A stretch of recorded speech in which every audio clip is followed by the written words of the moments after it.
Welcome back to the Easy VC Brief. I'm your host, Max von Polnitz, and this is your weekly espresso shot to deep tech venture capital news. Good morning. This week, we're going to get a little bit muddy. We're talking ag tech, one of the most punishing, most misunderstood, and honestly, one of the most important sectors in venture. AI is finding its way into all sectors, and this is no different. Silicon Valley loves the pitch: feed the planet, automate the farm, revolutionize the food supply chain. Farmers, as it turns out, are a bit harder to impress than a Sandhill Road LP. But before we get started with our three main stories, I do want to mention an AI story making the rounds.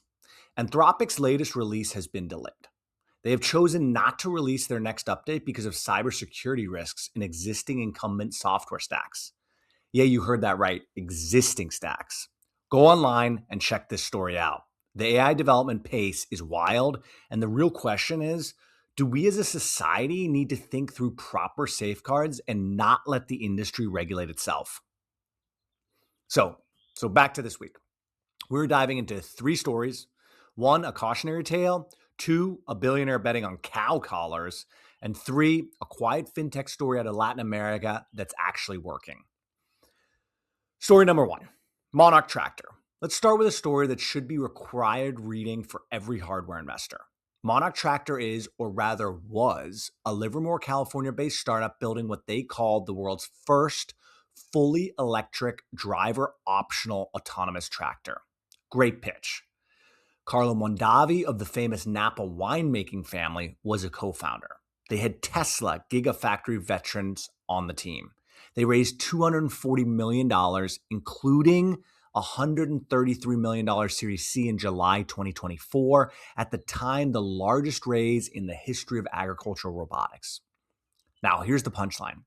By early 2026, Monarch had laid off nearly all remaining staff, vacated its headquarters, and was auctioning off equipment. The company faces multiple lawsuits, including one from an Idaho dealer called Burke's Tractor, who paid $777,000 for 10 of these machines, only to find out, per Monarch's own sales team, in writing, that the autonomy was limited and the tractors were unable to operate autonomously as represented. Meanwhile, their only contract manufacturer, Foxconn, sold its Ohio factory to SoftBank to build AI data center components instead. That's the agricultural version of being ghosted. Yeah, that's my Gen Z reference for the pod today. What's the real lesson? It's not that autonomous tractors are a bad idea. The technology promise is real. It's the classic gap between demo performance and field performance. Monarch sold autonomy that it could not deliver at scale, and venture capital wrote checks against a narrative rather than validated field data. The core technical problem was sensor fusion and model reliability across unpredictable terrain. Exactly what's bedeviled autonomous vehicles everywhere. Farming is, it turns out, not a controlled environment. Story two, Halter and Founders Fund. If Monarch is the cautionary tale, Halter is the signal in the noise. Halter is a New Zealand-based company founded by Craig Piggott, a former Rocket Lab engineer who looked at cattle farming and said, what if the cows just knew where to go? Their product is a solar-powered GPS collar worn by cattle. Farmers draw virtual fences on a phone app. The collar sends auto cues and gentle vibrations. And I'm not making this up. Cows learn to respect these virtual fences after just 3 cues. The company trademarked their AI model as the Cowgorithm. Peter Thiel's Founders Fund just led a $220 million Series E that values Halter at $2 billion, doubling the valuation in under a year, in a market where most ag tech startups are filing for bankruptcy. 1 million solar-powered collars are deployed across more than 2,000 farms in New Zealand and Australia, and the U.S. American ranchers have reportedly saved $220 million in fencing costs alone. Why does Thiel bet on cow collars? Because this is what real physical AI looks like. Measurable, observable outcomes with a business model of $5 to $8 per animal per month. Pure subscription, scales with herd size, backed by the world's largest cattle behavior data set.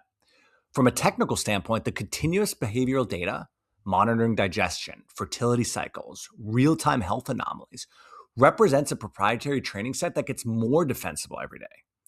Precision agriculture is a $9.5 billion market today, on track to exceed $17 billion by 2030. Story 3, Frontlands, ag, fintech, AI all mixed together. Let's close with something that just broke this week. One of the more creative ag fintech angles I've seen in a while. Meet Frontlands.